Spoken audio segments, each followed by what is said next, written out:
super excited to have you be able to listen to Dr. Gregory Cramer.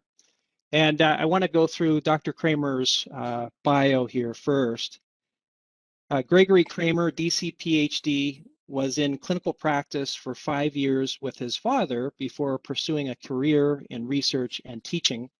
He received his PhD in basic medical sciences in anatomy in 1987 from the University of Toledo College of Medicine and Life Sciences, and then began teaching and conducting research at National University of Health Sciences in Lombard, where he is currently professor and dean of research. He is interested in human and animal research designed to determine the mechanisms of action of spinal manipulation and promoting evidence-based and informed complementary and integrative health practice. He has worked on over 24 federally and privately funded research projects related to these goals.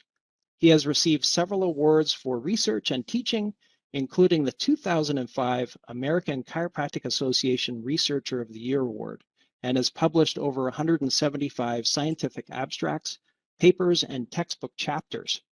He is co-author of the text entitled Clinical Anatomy of the Spine, Spinal Cord, and Autonomic Nervous System, the third edition, which was published in 2013.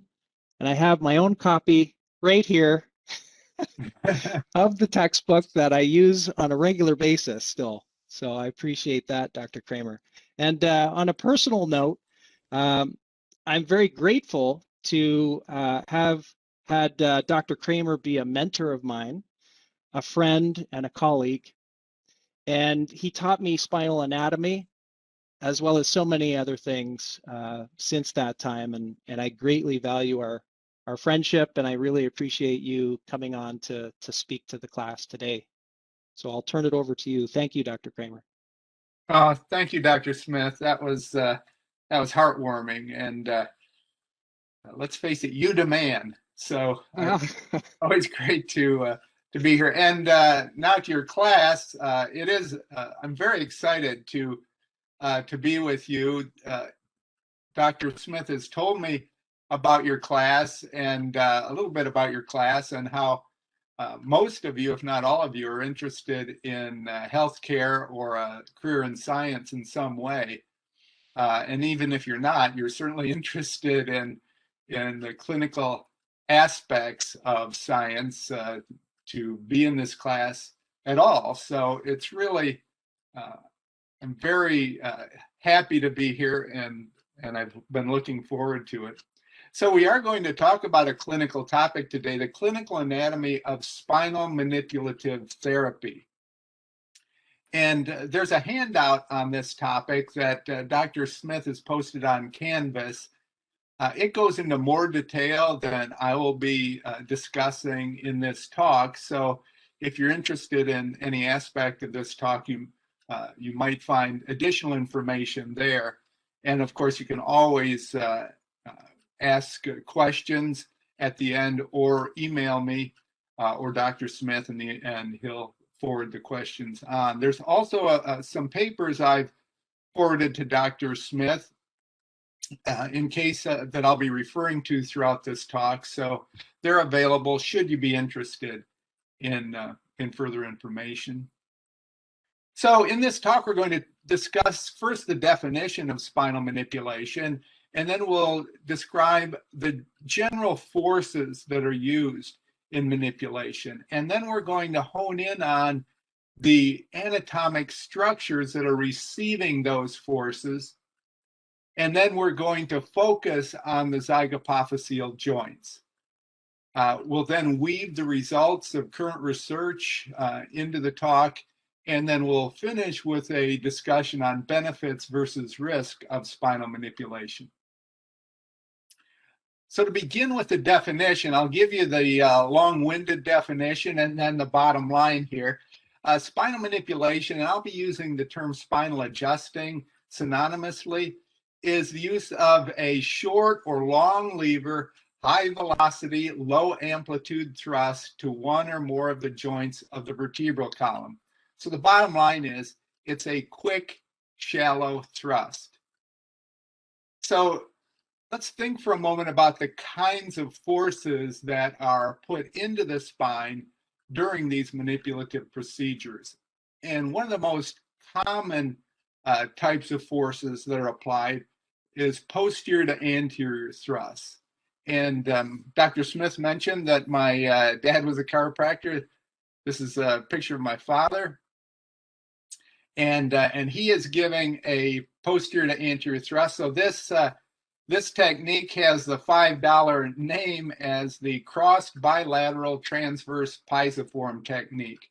So it is a P to A thrust with some torque involved.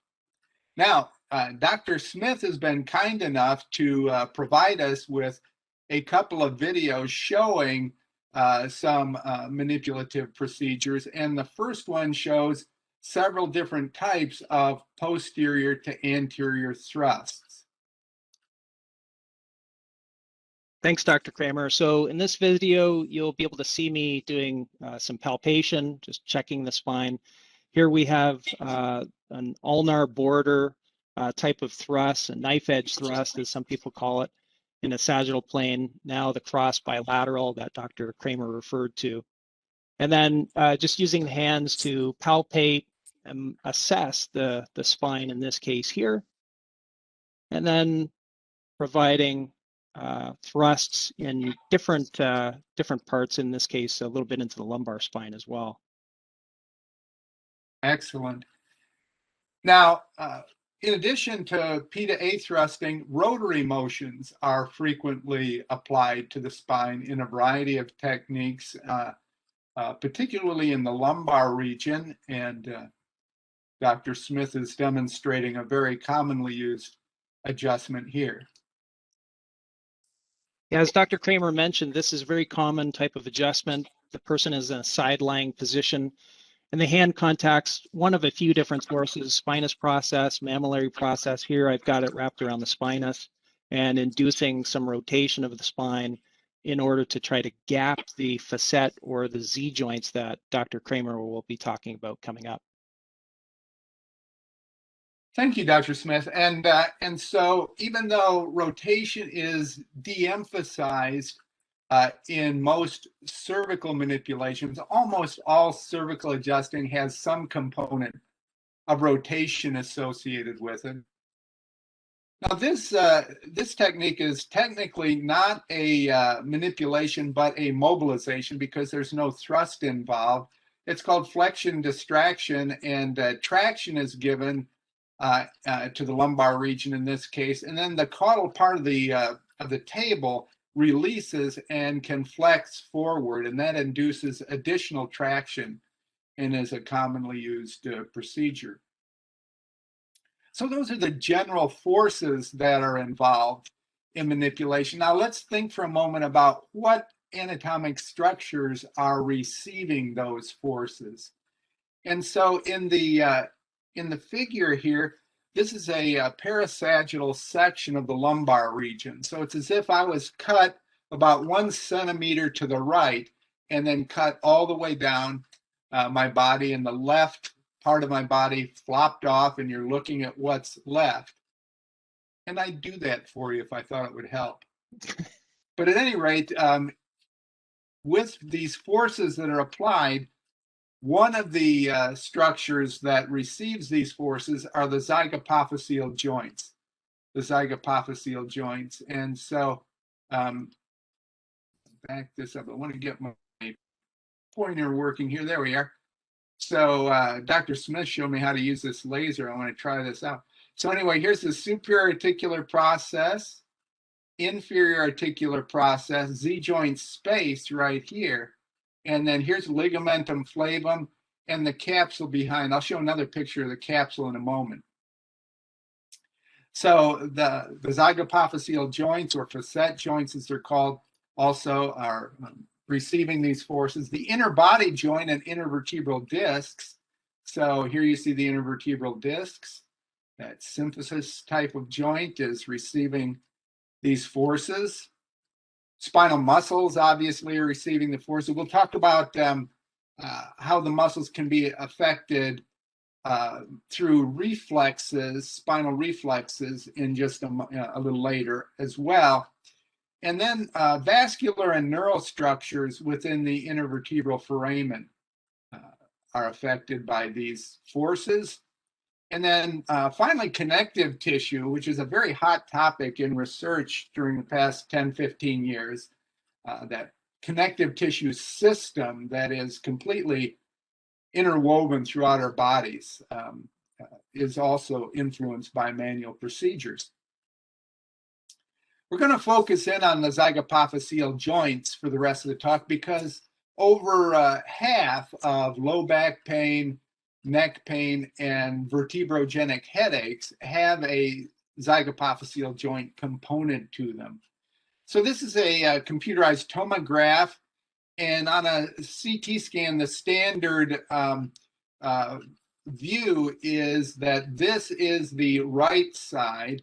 So it's as if this patient was lying on their back and you're looking at a section through their lumbar region as if you were looking from what were their feet toward their head. So with that in mind, this is the right superior articular process, inferior articular process, Z-joint space here. And then here you can see ligamentum flavum, even on this CT scan. And here's the joint capsule showing up on the CT as well. That's beautiful. All right, now how? So we've talked about, okay, these are the different kinds of tissues that can be affected, but now how are they affected? So we're going to talk about several different current theories on how the zygapophyseal joints are affected during manipulation. And all of these have significant research to back them up. So the first one is the movement of menisci within the Z joints. And we'll talk about what that is in just a second. Then the breakup of adhesions within the zygapophyseal joint. And then finally, stimulation of mechanoreceptors within the Z joint capsule and other related structures. And then reflex responses of the muscles and of pain sensation related to that. So these are the three theories we're going to discuss. So just a little more realistic view of the anatomy here. So here you can see the so again, a horizontal section through the lumbar region, superior articular process and its hyaline cartilage lined facet, inferior articular process, hyaline cartilage lined facet. Now you can see ligamentum flavum really well wrapping around the Z joint, actually taking the place of the capsule anteriorly. And now we see the Z joint capsule quite well in the back. And here we see duraarachnoid and subarachnoid space, cerebrospinal fluid frozen for your viewing pleasure. And you see the neural elements of the cauda equina in the lumbar subarachnoid cistern.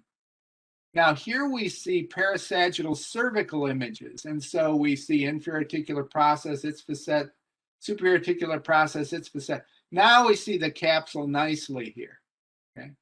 Now up here we can see a meniscus, a meniscal fold protruding into the joint. Now these menisci are found in every Z joint throughout the spine, cervical, thoracic, and lumbar Z joints.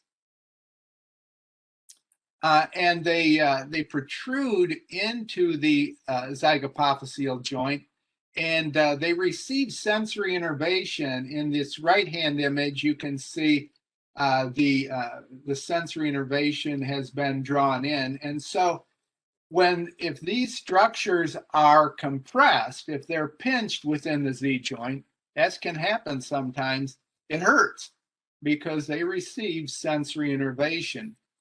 But normally they work great. And in fact, they're extremely important in the normal function of the Z joints.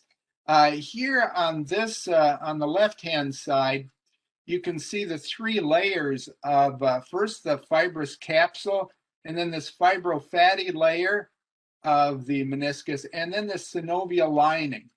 So I'm going to go to the other image. The synovial lining produces synovial fluid, and you've probably discussed synovial fluid. It's basically joint oil, right? joint oil. And so hyaluronic acid is the primary constituent. Fascinating stuff. When it's compressed, they're very complex molecules. When they're compressed, they glide along themselves, making the coefficient of friction between these two surfaces 6 times less that of ice on ice. I mean, that's smooth. So these are like little oil cans protruding into the Z joints and keeping them well lubricated, which is necessary because these small Z joints are about the size of the intercarpal joints, the joints of your wrist. The difference is they're constantly loaded by that 10-pound bowling ball we call a head, and then whatever our upper extremities are carrying and the weight of our torso. So they're constantly being loaded. And so it's important that, that they are well lubricated. Gets me so excited I can hardly stand it. So at any rate, let's talk now about some of the things that that can go wrong and how they can be addressed with manipulation. So here we see a zygapophyseal joint in section, and here is the meniscus that we've talked about. Now, Mooney and Robertson, two orthopedic surgeons, in 1976 in the Journal of Clinical Orthopedics and Related Research, really for the first time described in a prominent medical journal the mechanisms of spinal manipulation, what their theories were. And the first was movement of these menisci outside of the joint. So this meniscus could move into this area between the capsule and the articular processes. And this would cause pain. Mooney and Robertson felt that this would occur during minor kinds of trauma. If a person's walking down, walking uptown in Oxford, for example, and you step off of a curb, you're talking to your friend, you're not really paying attention, step off of a curb without thinking about it, that type of quick jarring motion, Mooney and Robertson felt could cause this meniscus to move into this position. And since this time, other authors have called this extrapment of a meniscus, extrapment of a meniscus. Others have studied this since this time. Webb got her PhD on the zygapophyseal joints in the United Kingdom and discussed extrapment in some detail. And this is an illustration from her work, and you can see she has illustrated this extrapment where the meniscus protrudes outside the joint. Now, Mooney and Robertson, Webb, Linton Giles, many authors have described how spinal manipulation separates the joint surfaces, which I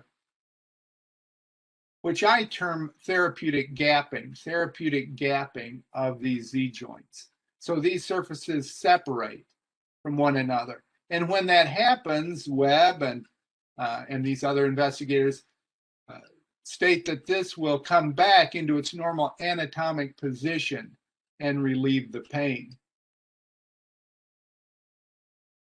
Now, other authors have described another phenomenon with these menisci that most feel occurs more frequently than extrapment, and that is entrapment. And what this refers to is that the meniscus protrudes deeper into the joint and then becomes trapped between these joint surfaces. And as we mentioned, they have sensory innervation, so it hurts when they get pinched. So this scenario is if a person is working in their garden, bent over, working in their garden, for example, for some time, and then the meniscus droops into the capsule. The multifidi muscle, you may recall, attached to the capsule. That's part of their origin. So when the multifidi relax, when a person's bent over for a long period of time, that allows the capsule to kind of droop into the joint, and the meniscus then falls further into the joint. Then the person stands up quickly. The joint surfaces slam together, compressing the meniscus, trapping it, and they're not even able to stand up. And that's been called acute locked back syndrome. And so several investigators have described that manipulation, such as the lumbar manipulation you saw Dr. Smith give on the side posture, that separates those joint surfaces, gaps the joint, and because the capsule attaches to the two adjacent articular processes, it tractions the capsule, and that pulls the meniscus out of harm's way. And so these are the individuals that likely come in bent over, they receive a manipulation, they can stand up, and they feel great. And oh, if they weren't all that easy, they're not, but that describes that type of scenario. Now, also, you may have had the experience of you're leaning on a table or something, talking to a friend, and then you stand up and you feel a quick catch in your low back. That's probably quick pinching of a meniscus. Or you turn your head and all of a sudden you feel a sharp burning pain deep in your neck, kind of very isolated. That's probably a meniscus that has been pinched. And now some people will sleep in an awkward position and they'll wake up and they're not able to straighten their neck. And that's likely due to a meniscus being entrapped. So again, Webb in her dissertation work showed an entrapped meniscus as well, and then the therapeutic gapping of spinal manipulation to pull the meniscus out of harm's way and allow normal motion to occur. These structures are actually most appropriately called zygapophyseal joint synovial folds, because by definition, a meniscus is not innervated. And these are, as you know, they receive that sensory innervation. So synovial folds is actually a more descriptive term. So we've talked about movement of menisci.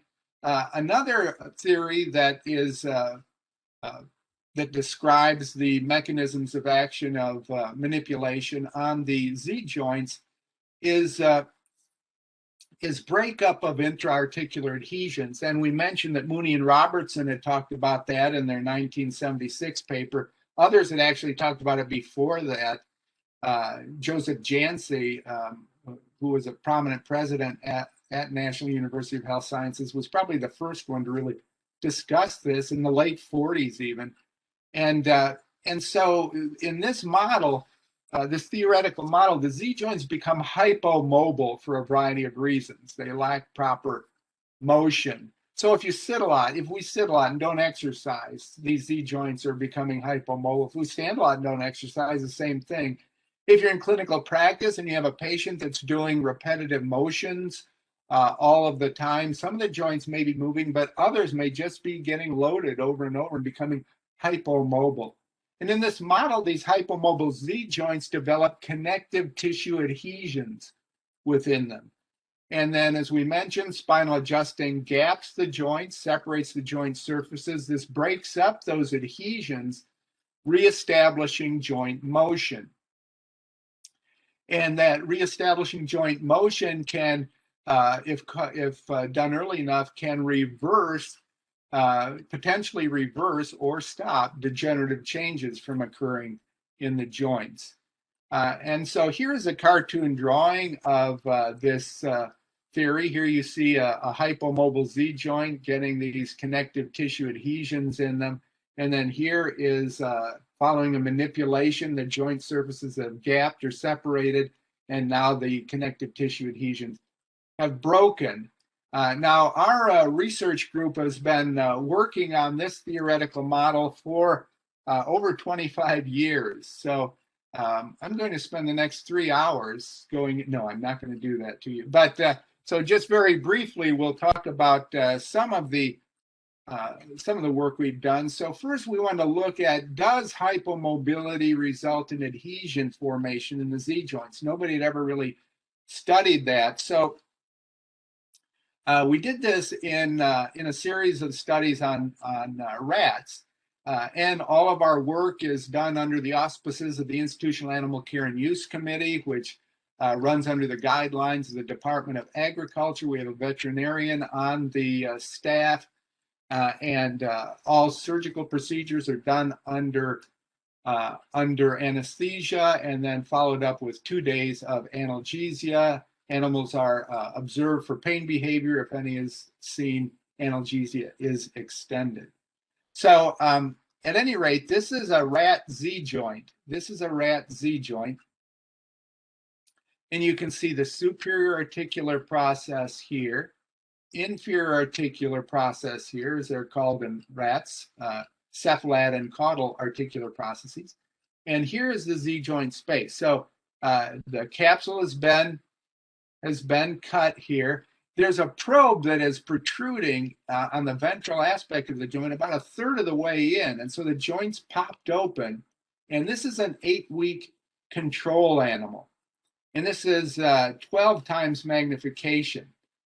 Now, this is an 8-week hypomobility animal, induced hypomobility. And in some of the papers I've sent to Dr. Smith, we talk about how that is induced, how hypomobility is induced.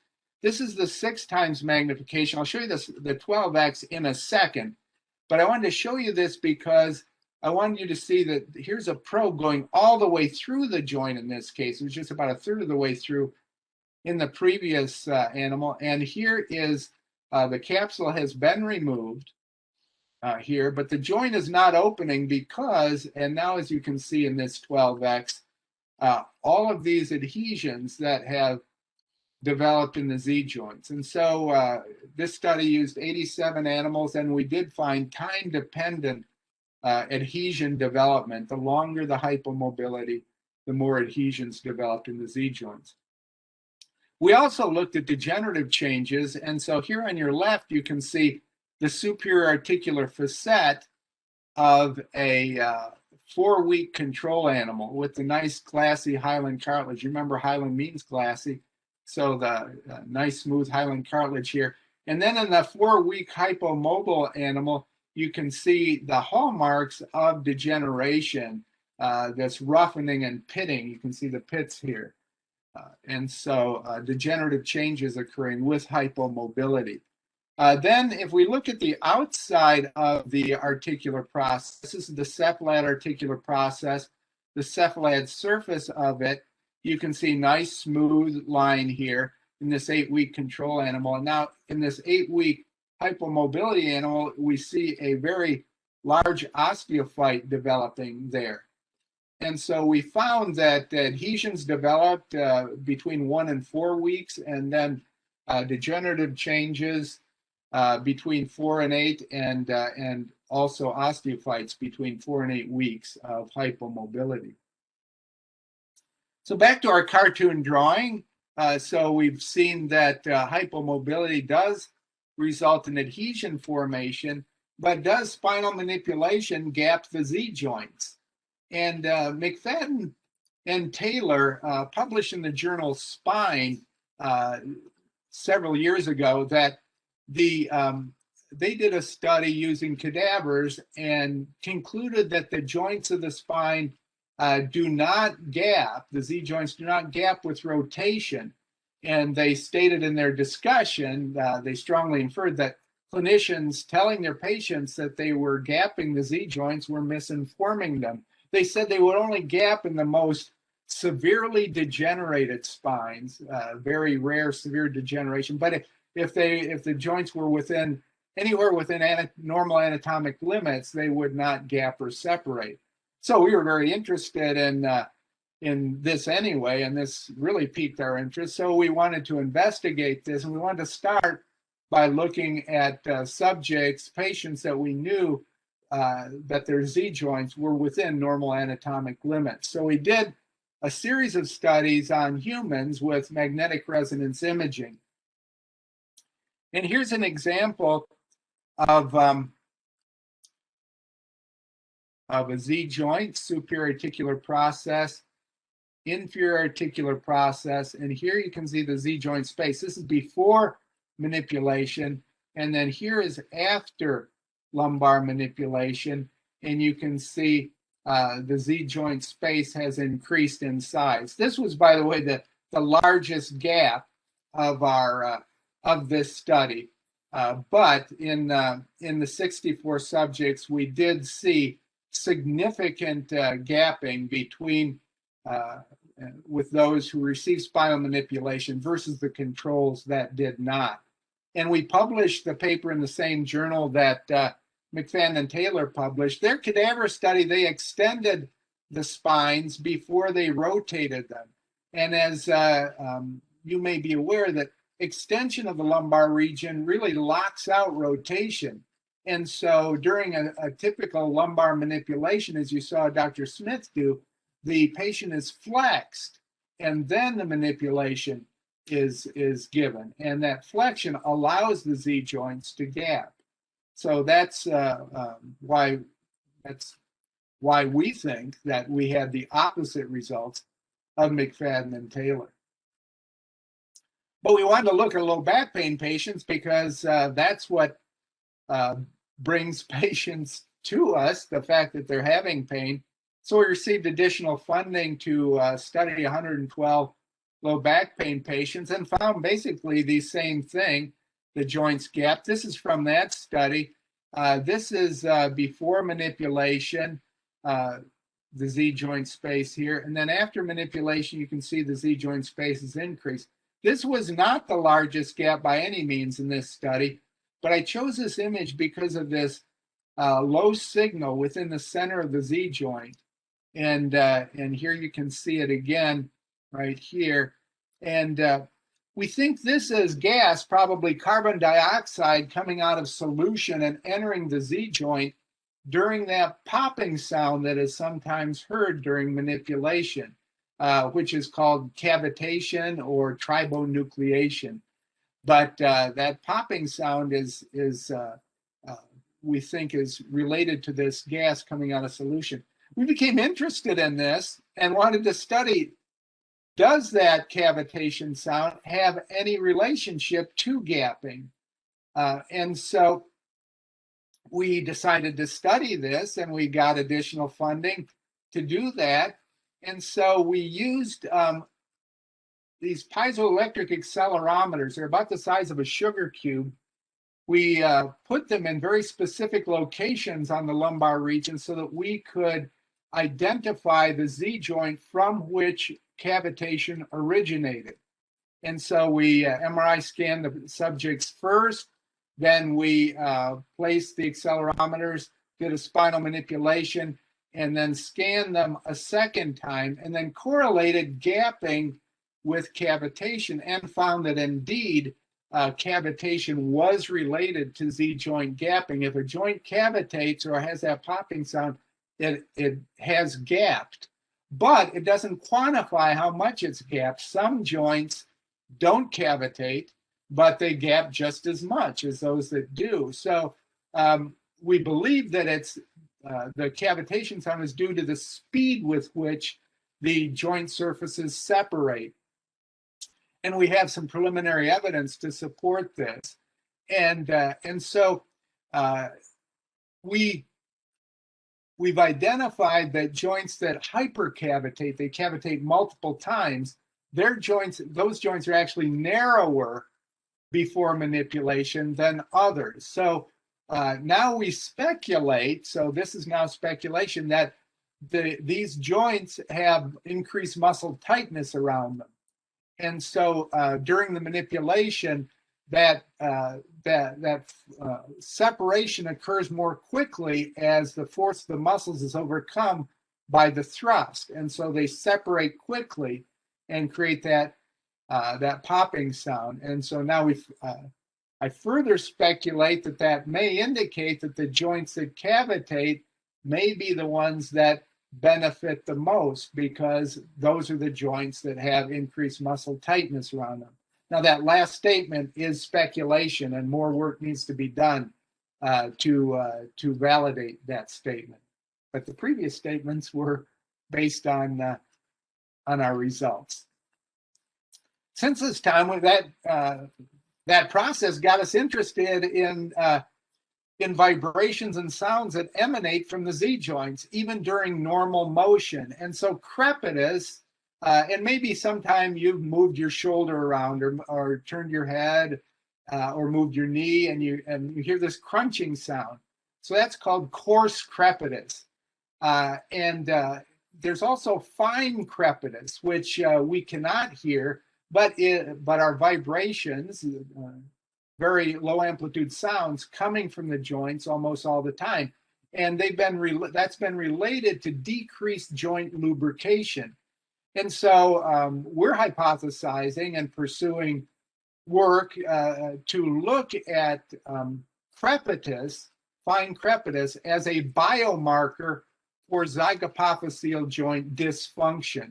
So we currently are working on a grant related to that, and we published a paper on that and have another one coming out. And now we're combining that with diagnostic ultrasound rather than magnetic resonance imaging, because diagnostic ultrasound allows us to view the joints in real time.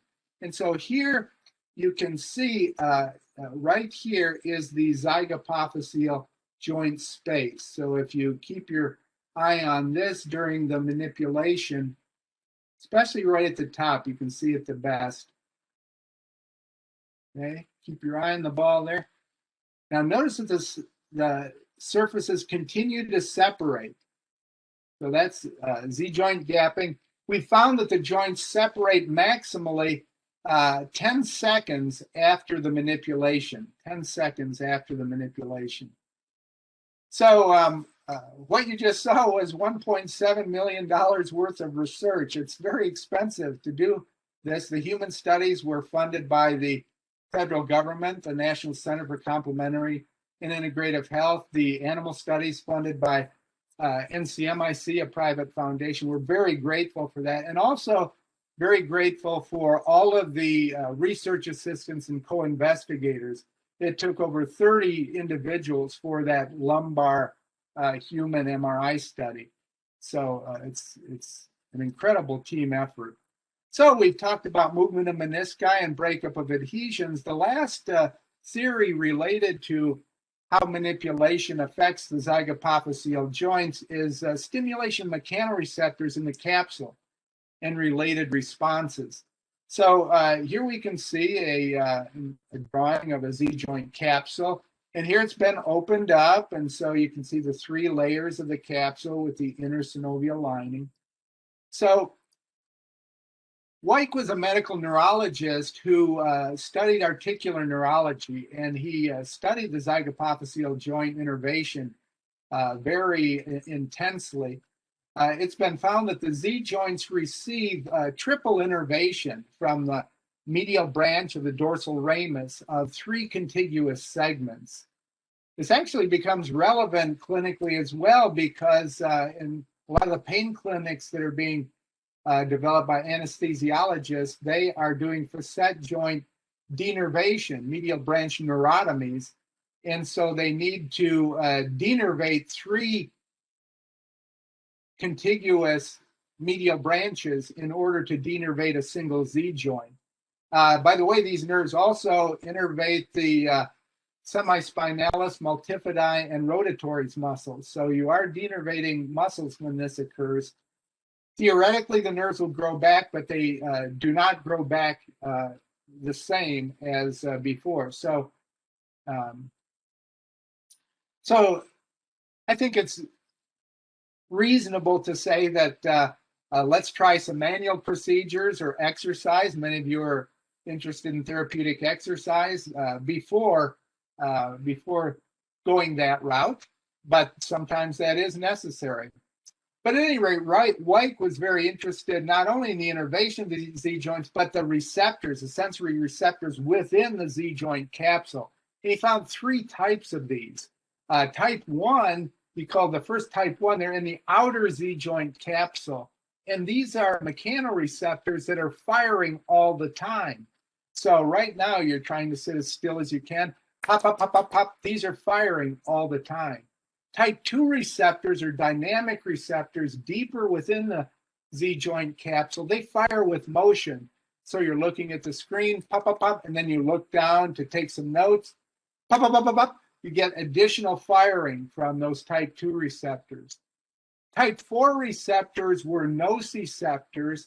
They transmitted painful stimulation or stimulation that's interpreted as painful, and they fire just before tissue damage occurs. There are type 3 receptors. White could count better than this, but they were not found in the Z joints. They're found in other joints of the body. So white and also other small things become important when we think about this theory. There are these tiny muscles, the interspinalis and intertransversarii muscles between spinous and transverse processes respectively, that have been found to have up to 25 times the number of muscle spindles as other joints in the body. 25 times the number of muscle spindles. That's a lot of muscle spindles. So these are probably proprioceptive organs. That's probably their function, is to tell the central nervous system, provide information to the central nervous system as to the position of the vertebra in space at any given time. So White hypothesized that spinal manipulation stimulated these type 1 and type 2 receptors that we described in the capsule. And others since then, Joel Picard and Bill Reed and others have talked about this, the muscles of the spine also doing this same thing. So White said that manipulation would stimulate these type 1 and type 2 receptors, and that would have two effects.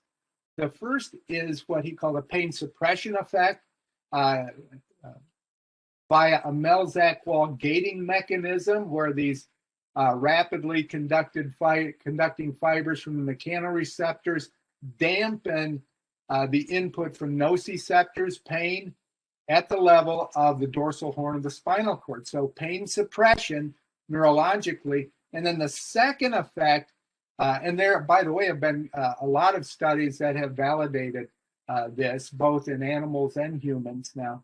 And then White also said the second effect was what he termed a reflexogenic effect, whereby manipulation would stimulate these mechanoreceptors, and that would reflexly relax the erector spinae muscle at the same level of spinal manipulation and several levels above and several levels below that level of manipulation. And there have been several studies on animals and more recently on humans at the University of Utah, and really good work done by a physical therapy group at the University of Utah, showing this type of effect.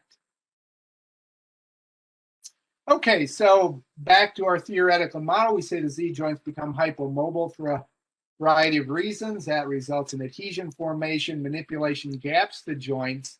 Now, this gapping, therefore, has two effects. This neurophysiologic effect, type 1-2 receptors and the muscle spindles of the small muscles, and then that biomechanical or anatomic effect, breaking up the adhesions.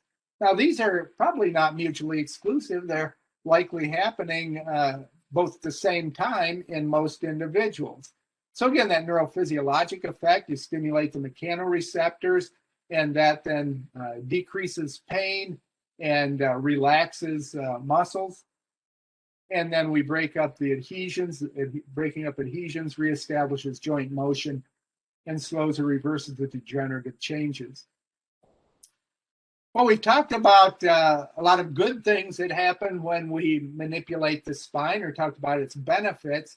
But whenever we talk about a procedure, we need to balance the risk versus the benefits. And so I'd like to discuss briefly risk versus benefit of spinal manipulation. First, a procedure needs to have benefit, or it is too risky by definition. Shaquille and all reviewed all of the literature on lumbar manipulation as early as 1992, and this has been very heavily studied in the last several decades.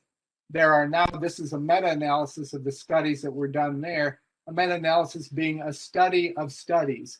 And now there have been over 20 meta-analyses. There have been hundreds of studies, 20 meta-analyses. Now there are umbrella meta-analyses, which are meta-analyses of meta-analyses. And they all come out the same, showing benefits of manipulation, short-term and long-term, follow-up of 3 years in both acute and chronic low back pain.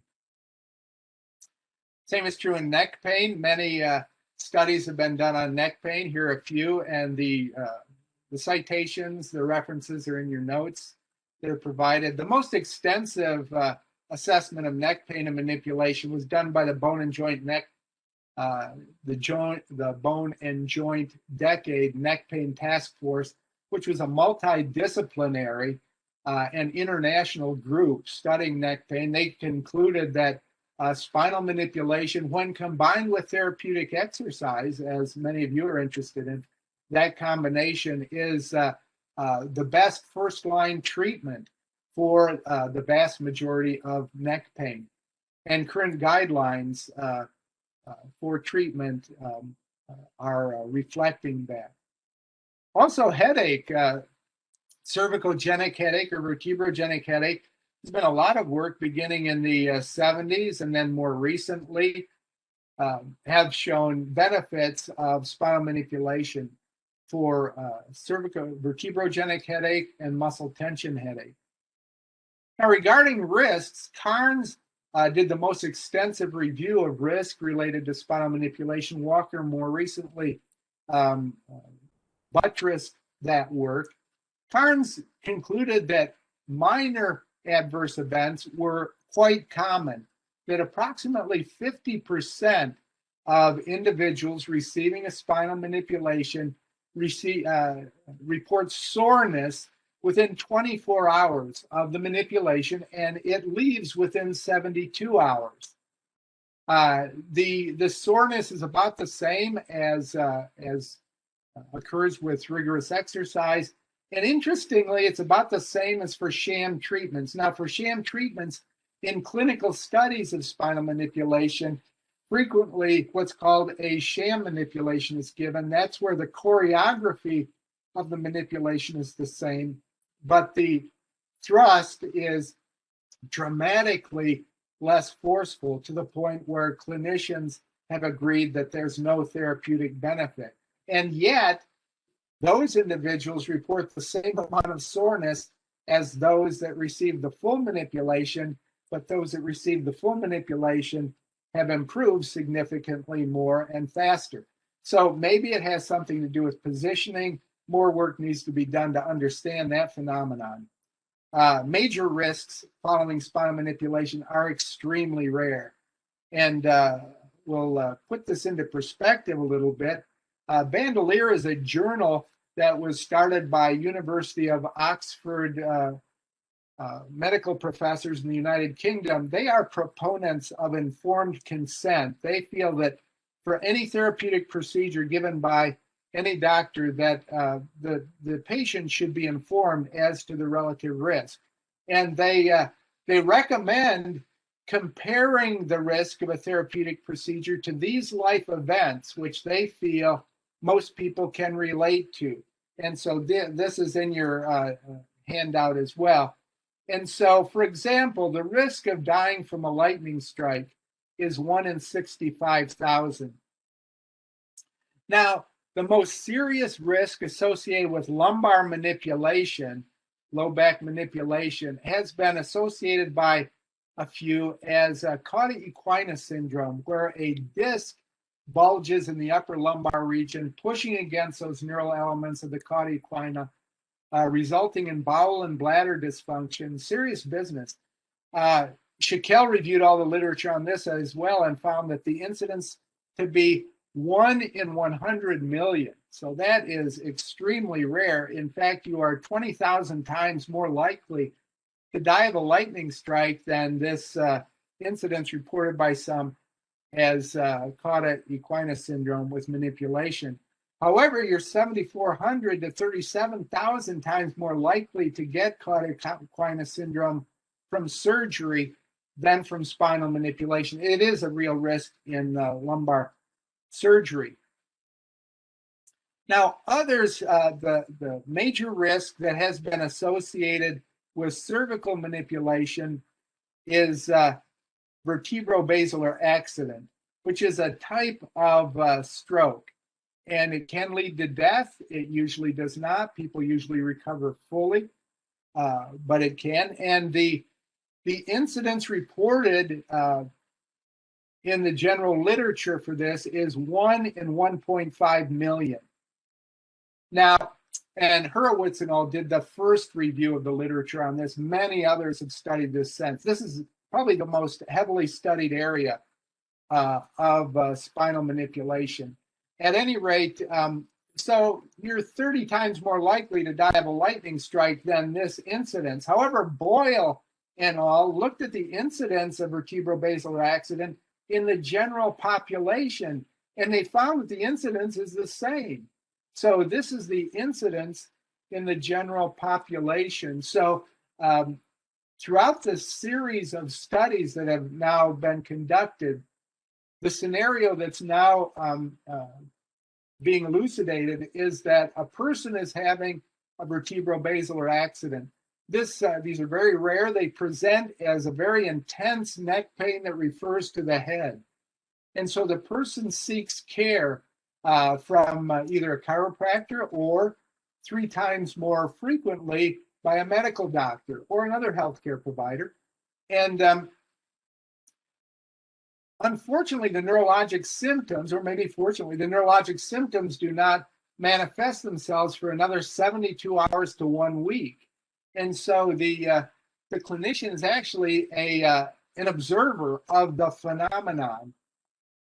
There are now some red and yellow flags that are related to this condition, and chiropractors are heavily trained in this. And in the more recent studies, the individuals have not been manipulated when they see a chiropractor. So a lot of work's been done on this, as I said. Church and all, in 2016, did a meta-analysis on all the data. Again, a study of all the studies. They're a group of neurosurgeons from Penn State University, and they concluded, after reviewing all the evidence, and others have supported this, there's no convincing evidence to support a causal link between chiropractic manipulation and cervical arterial dissection. So to put other treatments in perspective, being hospitalized, the risk of being hospitalized or dying from taking non-steroidal anti-inflammatory drugs, aspirin-like drugs that help a lot of people and are very useful, but the risk of hospitalization or death is 1 in 1,000. So that's 1 to 2,000 times more likely than that incidence of vertebrobasilar accident in the general population. The risk of death following cervical spine surgery is 1 in 200, and that astounds me. But that is the literature, what the literature reports. The risk of neurologic deficit, sensory or motor deficit following cervical spine surgery is 1 in 65. So the bottom line is spinal manipulation is effective and extremely safe when done by well-trained individuals. And much of the training that occurs during the 4 years after a bachelor's degree to learn about spinal manipulation is modulating forces for each individual. And Dr. Smith can discuss this with you at any time if you're interested. But that's what a lot of the education is related to. However, if you do a literature search, you'll still see case reports on adverse events with cervical manipulation. Here was one in the Open Neurology Journal that said that other known risk factors for cervical arterial dissection are major head neck trauma like chiropractic maneuver. This was an Italian group. And so your professor, Dr. Smith, when he reads this kind of thing, this is kind of one of his pet peeves. And so he'll call me and we'll talk for a while, and then we've written several letters to the editor, and they've all been published. And this was one of them, to this Open Neurology journal. And this was Dr. Smith's title, and they published it. I'm kind of surprised they published this title, but it's great.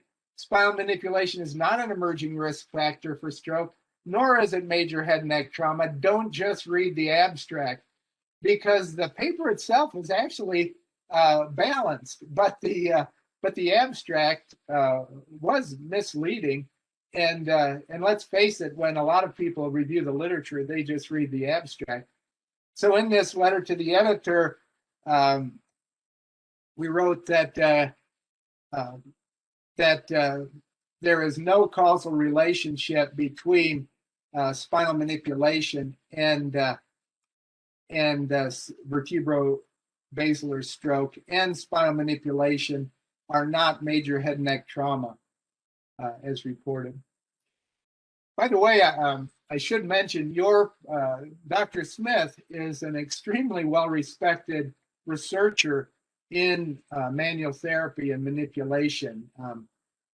His work in the Department of Defense, the funding through the Department of Defense on special operations forces, studying their reaction times before and after manipulation, is classic work. And he's done a lot of outstanding work, and has also been recognized for this as the 2018 chiropractic researcher of the year by the ACA, and also been acknowledged for his outstanding educational contributions. So I'm proud to call him a colleague. Okay, so Carnes went on. A couple more fun facts from Carnes's work. Lumbar manipulation is 37,000 to 148,000 times safer than NSAIDs, and 55,000 times, 444,000 times safer than surgery for disc herniation. And even though manipulation is safe, it's still our responsibility to study the forces involved in manipulation, as we've done at national and other institutions, so that we can deliver the most effective treatments using the least amount of force.